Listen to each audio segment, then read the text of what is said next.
ലണ്ടനിൽ നടക്കുന്ന ലോക അത്ലറ്റിക് മീറ്റിനുള്ള ഇന്ത്യൻ ടീമിൽ PU ചിത്രയെ ഉൾപ്പെടുത്തണമെന്ന ഹൈക്കോടതിയുടെ ഇടക്കാല ഉത്തരവ്. 1500 മീറ്ററിൽ ചിത്രയുടെ പങ്കാളിത്തം ഉറപ്പുവരുത്തണമെന്ന അത്ലറ്റിക് ഫെഡറേഷൻ ഓഫ് ഇന്ത്യക്കും കേന്ദ്ര സർക്കാരിനും ഹൈക്കോടതി നിർദ്ദേശം നൽകി. ഹർജിയിന്മേൽ തിങ്കളാഴ്ച വിശദമായി വീണ്ടും വാദം കേൾക്കും. വിവരങ്ങളുമായി നികേഷ് ശ്രീധരൻ ഞങ്ങളുടെ പ്രതിനിധി ചേരുകയാണ്. നികേഷ്, ഒടുവിൽ കോടതി PU ചിത്രയ്ക്ക് അനുമതി നൽകി, ഉൾപ്പെടുത്തണം എന്ന നിർദ്ദേശം നൽകി. എന്തൊക്കെ കാര്യങ്ങളാണ് കോടതിയുടെ വിധിയിലുള്ളത്? നിരീക്ഷണങ്ങൾ എന്തൊക്കെ? അജിംഷാദ്, അല്പം മുമ്പാണ് ഹൈക്കോടതിയുടെ നിർണായകമായ ഇടക്കാല ഉത്തരവ് ഉണ്ടായിരിക്കുന്നത്. ലോക അത്ലറ്റിക് ചാമ്പ്യൻഷിപ്പിനുള്ള ഇന്ത്യൻ ടീമിൽ നിന്ന് ഒഴിവാക്കിയതിനെതിരെ PU ചിത്ര സമർപ്പിച്ച ഹർജിയിലാണ് ഹൈക്കോടതി ഇടക്കാല ഉത്തരവ് പുറപ്പെടുവിച്ചത്. ലോക ചാമ്പ്യൻഷിപ്പിനുള്ള മത്സരാർത്ഥികളുടെ തെരഞ്ഞെടുപ്പ് നീതിപൂർവമല്ലെന്ന് ഹൈക്കോടതി സുപ്രധാനമായ ഒരു നിരീക്ഷണം നടത്തിയിരിക്കുന്നു. ചിത്രയെ തഴഞ്ഞുകൊണ്ട് PU ചിത്രയെ ടീമിൽ നിന്ന് തഴഞ്ഞുകൊണ്ട് ചില അനർഹരെ ഉൾപ്പെടുത്തിയെന്നും കോടതി വ്യക്തമാക്കി.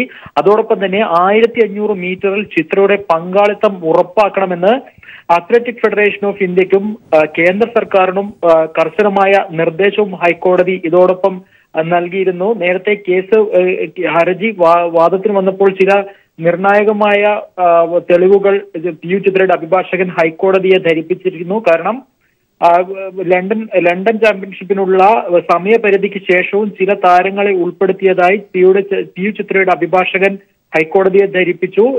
ഒറീസയിൽ നിന്നുള്ള ദ്യുതി ചന്ദിനെ ടീമിൽ ഉൾപ്പെടുത്തിയത് ഇത്തരത്തിൽ സമയപരിധി കഴിഞ്ഞതിന് ശേഷമാണെന്ന് PU ചിത്രയുടെ അഭിഭാഷകൻ കോടതിയെ ധരിപ്പിച്ചു.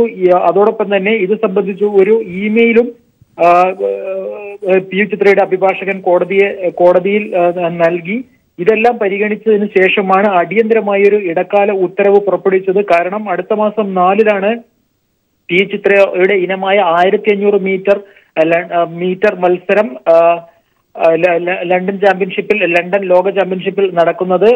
അതിന് മുമ്പായി തന്നെ ഇതിന്റെ ഒരു അടിയന്തര സ്വഭാവം പരിഗണിച്ച് ഒരു ഇടക്കാല ഉത്തരവ് കോടതി പുറപ്പെടുവിക്കുകയായിരുന്നു. തീർച്ചയായും ഇത് ചിത്രയ്ക്ക് കോടതിയുടെ ഭാഗത്തു നിന്ന് നീതി എന്ന് തന്നെ നമുക്ക് ഈ ഘട്ടത്തിൽ പറയാനാകും. കാരണം ചിത്രയുടെ ഈ യാത്ര, ലണ്ടനിലേക്കുള്ള യാത്ര അല്ലെങ്കിൽ ചാമ്പ്യൻഷിപ്പ് തടയുന്നതിനായി അത്ലറ്റിക് ഫെഡറേഷൻ ഓഫ് ഇന്ത്യയും അതോടൊപ്പം തന്നെ കേന്ദ്ര സർക്കാരും ഗൂഢമായി ഈ വിഷയത്തിൽ സെലക്ഷനിൽ ഇടപെട്ടിരിക്കുന്നു എന്ന് കോടതിക്കും അതോടൊപ്പം തന്നെ കോടതിക്ക് ബോധ്യമായിരിക്കുന്നു. ഇതിന്റെ അടിസ്ഥാനത്തിലാണ് നേരത്തെ സൂചിപ്പിച്ചുള്ള ചില നിരീക്ഷണങ്ങൾ കോടതി നടത്തിയത്. ഇതിന്റെ അടിസ്ഥാനത്തിൽ ഒരു ഇടക്കാല ഉത്തരവ്, അടിയന്തരമായൊരു ഇടക്കാല ഉത്തരവ് ഹൈക്കോടതി പുറപ്പെടുവിക്കുകയായിരുന്നു.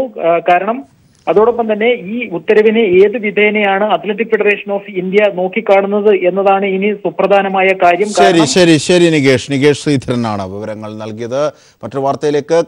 ഇതുമായി ബന്ധപ്പെട്ട കായിക രംഗത്തെ ദുഷ്പ്രവണതകളെ വിമർശിച്ച് മുഖ്യമന്ത്രി പിണറായി വിജയൻ, കായിക രംഗത്ത് പ്രഗത്ഭർക്ക് വ്യക്തി താല്പര്യവും വിവേചനവും ഉണ്ടാകരുത്, പിന്നാലെ വരുന്ന ഇളം തലമുറയെ ഒരേ മനസ്സോടെ കാണണം. ദേശീയ ഗെയിംസിൽ മെഡൽ ജേതാക്കളായ കായിക താരങ്ങൾക്ക് സർക്കാർ ജോലി നൽകിക്കൊണ്ടുള്ള ഔദ്യോഗിക ചടങ്ങിൽ സംസാരിക്കുകയായിരുന്നു മുഖ്യമന്ത്രി പിണറായി. സംസ്ഥാനത്തെ കായിക രംഗത്തെ മോശം പ്രവണതകളെ അംഗീകരിക്കാൻ ഈ സർക്കാർ ഒരുക്കമല്ലെന്ന് വ്യക്തമാക്കിയാണ് 35ാമത് ദേശീയ ഗെയിംസ് മെഡൽ ജേതാക്കൾക്ക് നിയമന ഉത്തരവ് നൽകിയ ചടങ്ങിൽ മുഖ്യമന്ത്രി പിണറായി വിജയൻ സംസാരിച്ചത്. കായിക രംഗത്ത് പ്രാഗൽഭ്യമുള്ളവർ തങ്ങളുടെ പിൻതലമുറക്കാരായ ഇളം കുരുന്നുകളെ ഒരേ കണ്ണോടും മനസ്സോടും കാണാൻ കഴിയുന്നവരാകണമെന്ന് മുഖ്യമന്ത്രി പറഞ്ഞു. വിവേചനവും വ്യക്തിതാൽപര്യവും ഈ രംഗത്തേക്ക് വരുന്ന പുതിയ കുട്ടികളുടെ അപാര സാധ്യതകൾ അടച്ച് അന്ധകാരത്തിലാക്കുമെന്നും മുഖ്യമന്ത്രി ഓർമ്മപ്പെടുത്തി. കിടമത്സരങ്ങൾക്ക് മറ്റൊട്ടേറെ വേദി നമ്മുടെ നാട്ടിലുണ്ട്, അവിടെ ആയിക്കോട്ടെ. ഇവിടെ ആ കിടമത്സരങ്ങൾക്ക് അവസരം നൽകാതിരിക്കുകയാണ് വേണ്ടത്. കായിക രംഗത്ത് പ്രാഗൽഭ്യമുള്ളവർ തങ്ങൾക്ക് പിന്നാലെ വരുന്ന ഇളം കുരുന്നുകളെ ഒരേ കണ്ണോടും ഒരേ മനസ്സോടും വേണം കാണാൻ. അവിടെ ഒരു വിധത്തിലുള്ള വിവേചനവും ഉണ്ടായിക്കൂടാ, ഒരുവിധ വ്യക്തി താല്പര്യവും ഉണ്ടായിക്കൂടാ. വ്യക്തി താല്പര്യങ്ങൾ ഈ രംഗത്ത് കടന്നു വന്നാൽ കുട്ടികളുടെ അപാരമായ സാധ്യതകൾക്കാണ് തിരിച്ചടി ഉണ്ടാവുക. ദേശീയ ഗെയിംസിൽ പങ്കെടുത്ത 35 താരങ്ങൾക്കാണ് മുഖ്യമന്ത്രി ചടങ്ങിൽ നിയമന ഉത്തരവ് കൈമാറിയത്. ദേശീയ ഗെയിംസിൽ ടീമിനങ്ങളിൽ വിജയം കൈവരിച്ച 83 താരങ്ങൾക്ക് പൊതുമേഖലാ സ്ഥാപനങ്ങളിൽ ജോലി നൽകാനുള്ള നടപടികൾ നടന്നുവരുന്നതായും മുഖ്യമന്ത്രി അറിയിച്ചു. ചടങ്ങിൽ കായിക മന്ത്രി AC മൊയ്തീൻ അധ്യക്ഷനായിരുന്നു. News bureau, Thiruvananthapuram. വാർത്തകളിലേക്ക്. CPIM-ന് നേർക്ക് തലസ്ഥാനത്ത് ഇന്നും വ്യാപക RSS ആക്രമണം. കോടിയേരിയുടേതടക്കം നേതാക്കളുടെ വീടുകൾ ആക്രമിച്ചു. SFI സംസ്ഥാന കമ്മിറ്റി ഓഫീസിന് നേരെ ബോംബെറിഞ്ഞു. യുവമോർച്ച നേതാവ് ഉൾപ്പെടെ 6 പേർ കസ്റ്റഡിയിലായി. BJP ഓഫീസ് ആക്രമിച്ചതിന് കൗൺസിലർ IP ബിനുവിനെ പോലീസ് കസ്റ്റഡിയിലെടുത്തിട്ടുണ്ട്. സംഘർഷങ്ങളുടെ പശ്ചാത്തലത്തിൽ 3 ദിവസത്തേക്ക് തലസ്ഥാനത്ത് നിരോധനാജ്ഞയും പ്രഖ്യാപിച്ചു. ഇന്ന് രാവിലെ 3 മണിയോടെയാണ് CPIM സംസ്ഥാന സെക്രട്ടറി കോടിയേരി ബാലകൃഷ്ണന്റെ മകൻ ബിനീഷ് കോടിയേരിയും കുടുംബവും താമസിക്കുന്ന മരുതംകുഴിയിലെ വീടിന് നേരെ RSS പ്രവർത്തകർ ആക്രമണം നടത്തിയത്. അക്രമികൾ വീടിന്റെ ജനൽ ചില്ലുകളും വാഹനങ്ങളും അടിച്ചു തകർത്തു. BJP നടത്തുന്ന അക്രമം അപലപനീയമാണെന്ന് കോടിയേരി പറഞ്ഞു. അക്രമത്തിലൂടെ അഴിമതിക്കെതിരായുള്ള CPIM-ന്റെ പോരാട്ടം അവസാനിപ്പിക്കാനാകില്ലെന്നും BJP-യുടെ പേരിലുള്ള അഴിമതി മറയ്ക്കാനാണ് ഇത്തരം ആക്രമണങ്ങൾ നടത്തുന്നതെന്നും കോടിയേരി പ്രതികരിച്ചു. ഇതവരുടെ സംസ്ഥാന നേതൃത്വം തന്നെ ആസൂത്രണം ചെയ്ത് നടപ്പാക്കുന്ന സംഭവങ്ങളാണ്. RSS-ന്റെ നേതൃത്വമാണ് ഈ സംഭവങ്ങളെല്ലാം തന്നെ പ്ലാൻ ചെയ്തുകൊണ്ടിരിക്കുന്നത്. ഇത്തരത്തിലുള്ള സംഭവങ്ങൾ വഴി CPM അഴിമതിക്കെതിരായി നടത്തുന്ന പോരാട്ടത്തെ ദുർബലപ്പെടുത്താമെന്ന് RSS കരുതേണ്ടതില്ല. സംഭവം അറിഞ്ഞ് വിവിധ നേതാക്കളാണ് ബിനീഷിന്റെ വീട്ടിലെത്തിയത്. ഇന്നലെ രാത്രി 8 മണിയോടെ ആറ്റുകാൽ ക്ഷേത്ര പരിസരത്തെ CPIM നേതാക്കളുടെ വീടും RSS-കാർ ആക്രമിച്ചു. CPIM ജില്ലാ സെക്രട്ടേറിയറ്റ് അംഗം കാട്ടാക്കട ശശി, DYFI സംസ്ഥാന കമ്മിറ്റി അംഗം IP ബിനു, കൗൺസിലർമാരായ കരമനഹരി, പുഷ്പലത, റസിയ ബീഗം, DYFI നേതാവ് ഉണ്ണി, CPIM ചാല ഏരിയ സെക്രട്ടറി സുന്ദർ തുടങ്ങി 15ഓളം നേതാക്കളുടെ വീടുകളാണ് ആക്രമിക്കപ്പെട്ടത്. നിരവധി വാഹനങ്ങളും തകർക്കപ്പെട്ടു. അക്രമി സംഘം വീട്ടിലുണ്ടായിരുന്ന പ്രായമായവരെയും സ്ത്രീകളെയും കുട്ടികളെയും അടിച്ചുവീഴ്ത്തി. നിരവധി പേർ ആശുപത്രിയിലാണ്. ആക്രമണം നടത്തിയവരിൽ സംഘപരിവാർ നേതാക്കൾ ഉൾപ്പെടെ 6 പേരെ പോലീസ് കസ്റ്റഡിയിലെടുത്തിട്ടുണ്ട്. ആക്രമണങ്ങളുടെ തുടർച്ചയായി BJP സംസ്ഥാന കമ്മിറ്റി ഓഫീസും ആക്രമിക്കപ്പെട്ടു. BJP ഓഫീസിന് നേരെ നടന്ന ആക്രമണം തടയാത്തതിന് 2 പോലീസുകാരെ സസ്പെൻഡ് ചെയ്തു.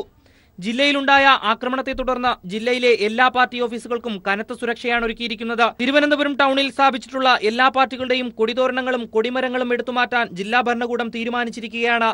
ഇതിനിടയിൽ SFI സംസ്ഥാന ഓഫീസിന് നേരെ RSS-കാർ എറിഞ്ഞ ബോംബ് പൊട്ടാത്തതിനാൽ വലിയൊരു അപകടമാണ് ഒഴിവായത്. അതേസമയം കുറ്റക്കാർക്കെതിരെ കർശന നടപടി സ്വീകരിക്കുമെന്ന് DGP ലോക്നാഥ് ബെഹ്റ അറിയിച്ചു.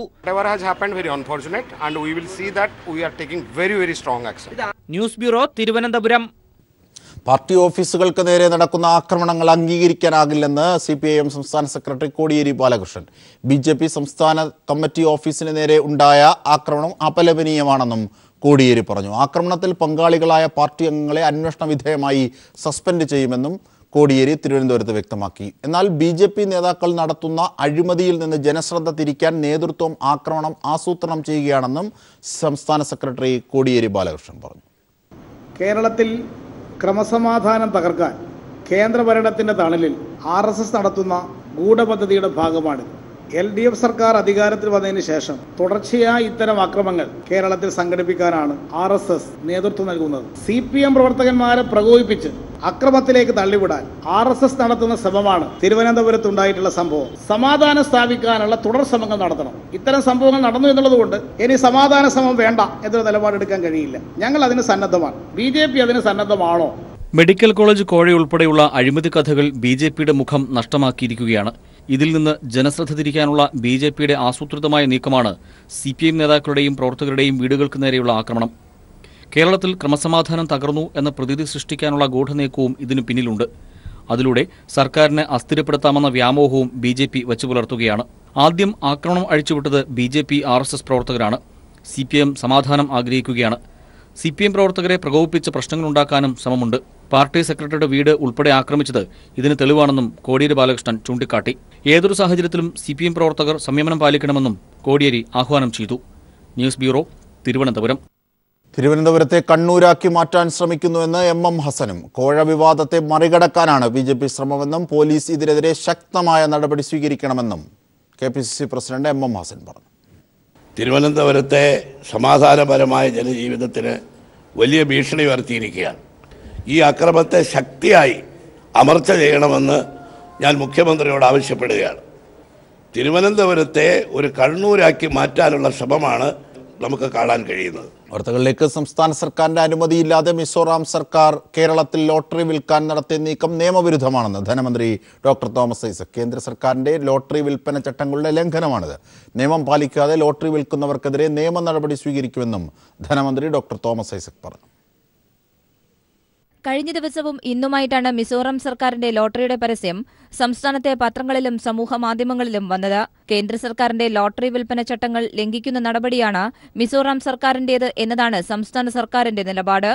ഇത് സംബന്ധിച്ചുള്ള യാതൊരു അറിയിപ്പും മിസോറാം സർക്കാർ കേരളത്തിന് നൽകിയിട്ടില്ലെന്ന് ധനമന്ത്രി ഡോക്ടർ ടി.എം. തോമസ് ഐസക് വ്യക്തമാക്കി. മിസോറാം സർക്കാർ ഇതിന്റെ സ്കീമും കാര്യങ്ങളൊക്കെ പൂർണ്ണമായിട്ട് കേരളത്തെ അറിയിക്കുന്നവരെ ഈ പരസ്യത്തിൽ കണ്ടതുപോലെ 7-ാം തീയതി ഡ്രോ നടത്തുന്നതൊക്കെ നിയമവിരുദ്ധമായിരിക്കും. ആ ടിക്കറ്റുകൾ വിൽക്കുന്നതും അത് തെറ്റായിരിക്കും. ഞങ്ങളുടെ നിലപാട് ഇതൊരു കബളിപ്പിക്കലാണ്. വിൽപ്പനയ്ക്കായി കേരളത്തിലെത്തിക്കുന്ന ടിക്കറ്റുകളുടെ എണ്ണം, മൂല്യം, വിൽപ്പനക്കാരുടെയും ഉപ ഏജന്റുമാരുടെയും വിശദാംശങ്ങൾ, ലോട്ടറി സ്കീം എന്നിവ ബന്ധപ്പെട്ട ഉദ്യോഗസ്ഥർക്ക് നൽകേണ്ടതുണ്ട്. ഇത്തരം നിയമങ്ങൾ പാലിക്കാത്തവർക്കെതിരെ നിയമ നടപടി സർക്കാർ സ്വീകരിക്കും. നിയമവിരുദ്ധമായി ലോട്ടറി വിൽക്കുന്നവരെക്കുറിച്ച് പോലീസ് അന്വേഷിക്കുമെന്നും ധനമന്ത്രി പറഞ്ഞു. ഇനിയിപ്പോൾ ഏതായാലും ടാക്സുകാര് ഈ ടാക്സ് ചട്ടം പാലിക്കാത്തതിന്റെ അടിസ്ഥാനത്തിൽ ചെയ്യുന്നത് പിടിച്ചെടുക്കും. ഞാനൊരു സംശയം. കേരള സർക്കാരിന്റെ ലോട്ടറി വിൽക്കുന്ന ഏജന്റുമാർക്ക് അന്യസംസ്ഥാന ലോട്ടറി വിൽക്കാൻ കഴിയില്ല. അത്തരക്കാരുടെ രജിസ്ട്രേഷൻ റദ്ദാക്കാനാണ് സർക്കാർ തീരുമാനം. സാന്റിയാഗോ മാർട്ടിനുമായി ബന്ധമുള്ള ഏജന്റുമാർക്ക് നോട്ടീസ് നൽകും. നിലവിൽ മിസോറാം സർക്കാരിന്റെ നിയമലംഘനം ചൂണ്ടിക്കാട്ടി കേന്ദ്ര സർക്കാരിനും മിസോറാം സർക്കാരിനും സംസ്ഥാനം കത്തയക്കും.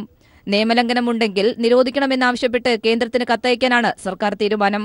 News bureau, Thiruvananthapuram. ദിലീപിന്റെ മാനേജർ അപ്പുണ്ണിയുടെ മുൻകൂർ ജാമ്യാപേക്ഷ ഹൈക്കോടതി തള്ളി. മുൻകൂർ ജാമ്യം നൽകുന്നത് അന്വേഷണത്തെ ബാധിക്കുമെന്ന് വിലയിരുത്തിയാണ് അപ്പുണ്ണിയുടെ അപേക്ഷ ഹൈക്കോടതി തള്ളിയത്. അപ്പുണ്ണിയോട് ചോദ്യം ചെയ്യലിന് ഹാജരാകണമെന്നും കോടതി നിർദ്ദേശിച്ചു. നിതീഷ് കുമാർ സർക്കാർ ബീഹാറിൽ വിശ്വാസ വോട്ട് നേടി. 108 വോട്ടുകൾക്കെതിരെ 131 വോട്ടിനാണ് നിതീഷ് വിശ്വാസ വോട്ടെടുപ്പിൽ വിജയിച്ചത്. BJPയുമായി മുൻകൂട്ടി നിശ്ചയിച്ച് നാടകം കളിക്കുകയാണ് നിതീഷ് എന്ന് JDU പാർലമെന്ററി പാർട്ടി നേതാവും ലാലു പ്രസാദ് യാദവിന്റെ പുത്രനുമായ തേജസ്വി യാദവ് നിയമസഭയിൽ ആരോപിച്ചു. 27ാമത് ഭീമ ബാലസാഹിത്യ അവാർഡ് കോഴിക്കോട് നടന്ന ചടങ്ങിൽ വിതരണം ചെയ്തു. Kairali TV senior news editor K. Rajendran Malayalam സർവകലാശാല വൈസ് ചാൻസലർ K. ജയകുമാറിൽ നിന്ന് അവാർഡ് ഏറ്റുവാങ്ങി. ശില്പവും 70,000 രൂപയും അടങ്ങുന്നതാണ് പുരസ്കാരം. RCCയിലെ അത്ഭുത കുട്ടികൾ എന്ന പുസ്തകമാണ് രാജേന്ദ്രനെ അവാർഡിന് അർഹനാക്കിയത്.